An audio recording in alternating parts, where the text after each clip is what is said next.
अगर आपको धर्म और विज्ञान में मौलिक भेद जानना है एवं जीवन के रहस्य में प्रवेश करना है तो आपको यह वीडियो अंत तक जरूर देखनी चाहिए। जीवन कोई समस्या नहीं वरन एक रहस्य है। विज्ञान के लिए यह एक समस्या है, लेकिन धर्म के लिए यह एक रहस्य है। समस्या का समाधान हो सकता है, रहस्य का नहीं। उसे जिया जा सकता है, सुलझाया नहीं जा सकता। धर्म कोई समाधान नहीं देता, कोई उत्तर नहीं देता। विज्ञान के पास उत्तर है, धर्म के पास कोई उत्तर नहीं है। यह मौलिक भेद है और इससे पहले कि तुम धर्म को समझने का कोई प्रयास करो, धार्मिक मन और वैज्ञानिक मन के दृष्टिकोण के बीच इस मौलिक भेद को गहराई से समझ लेना जरूरी है। जब मैं कहता हूं कि विज्ञान जीवन को एक पहेली की तरह देखता है जिसे सुलझाया जा सकता है, तो पूरा दृष्टिकोण बौद्धिक हो जाता है। फिर उसमें बुद्धि समाविष्ट होती है, तुम नहीं। तुम उससे बाहर रह जाते हो। मन ही व्याख्या करता है, मन ही सब संभालता है, मन ही निरीक्षण विश्लेषण करता है। मन विवाद करता है, संदेह उठाता है, प्रयोग करता है, पर तुम्हारी समग्रता इससे बाहर ही रहती है। इसीलिए यह बड़ी हैरानी की घटना घटती है। हो सकता है एक वैज्ञानिक, जहां तक उसके शोध विभाग का प्रश्न है, बहुत विद्वान हो, परंतु आम जीवन में वे सबकी तरह सामान्य मनुष्य होगा, कोई विशेष नहीं, बस सामान्य। अपने ज्ञान की शाखा में वे एक प्रतिभावान व्यक्ति हो सकता है, लेकिन जीवन में वे बस सामान्य है। विज्ञान केवल तुम्हारी बुद्धि को सम्मिलित करता है, तुम्हारी समग्रता को नहीं। बुद्धि के पास हिंसा है, बुद्धि आक्रामक होती है। यही कारण है कि बहुत कम स्त्रियां वैज्ञानिक हो पाती हैं। आक्रामकता उनके लिए स्वाभाविक नहीं है। बुद्धि पुरुषोचित होती है, आक्रामक होती है। यही कारण है कि पुरुष अधिक वैज्ञानिक और स्त्रियां अधिक धार्मिक होती हैं। बुद्धि काटने का, विभाजित करने का, विश्लेषण करने का प्रयास करती है, रहस्य है। और जब तुम किसी जीवित चीज को काटते हो तो उसमें से जीवन विदा हो जाता है, केवल मुर्दा तुम्हारे हाथों में रह जाते हैं। इसीलिए विज्ञान कभी जीवन को नहीं छू पाता।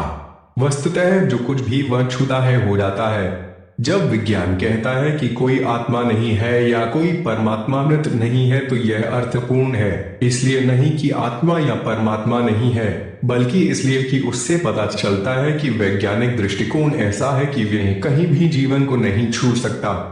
जहां भी विज्ञान छूता है, मृत्यु घट जाती है। विभाजन, विश्लेषण, विच्छेदन की विधि से ही, दृष्टिकोण से ही जीवन बाहर छूट जाता है। एक बात, बुद्धि हिंसक और आक्रामक है, इसलिए बुद्धि के द्वारा अंतिम परिणाम मृत्यु ही हो सकती है, जीवन नहीं। बुद्धि औशिक है, समग्र नहीं। जीवन एक इकाई है। तुम इसे संश्लेषण से जान सकते हो, विश्लेषण से नहीं। जितना ही उच्चतर संश्लेषण होगा, उतने ही उच्चतर जीवन का विकास होता है। परमात्मा परम संश्लेषण है, परिपूर्ण इकाई है, अस्तित्व की पूर्णता है। परमात्मा कोई पहेली नहीं वरन अस्तित्व का परम संश्लेषण है और पदार्थ अस्तित्व का परम विश्लेषण।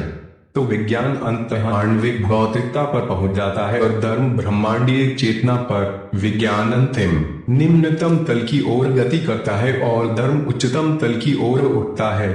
दोनों विपरीत आयामों में गति करते हैं। तो विज्ञान हर चीज को समस्या में बदल लेता है, क्योंकि यदि वैज्ञानिक तरीके से कुछ सुलझाना हो तो पहले यह निश्चित करना पड़ता है कि वे समस्या भी है या नहीं। धर्म रहस्य को आधार बनाता है। कहीं कोई समस्या नहीं है, जीवन कोई समस्या नहीं है। इसका अर्थ यह हुआ कि इसे सुलझाया नहीं जा सकता। समस्या का अर्थ है जिसे सुलझाया जा सके, जिसे जाना जा सके, जो अभी अज्ञात है पर अज्ञेय नहीं है। किसी भी क्षण वे अज्ञात से ज्ञात में बदल सकती है।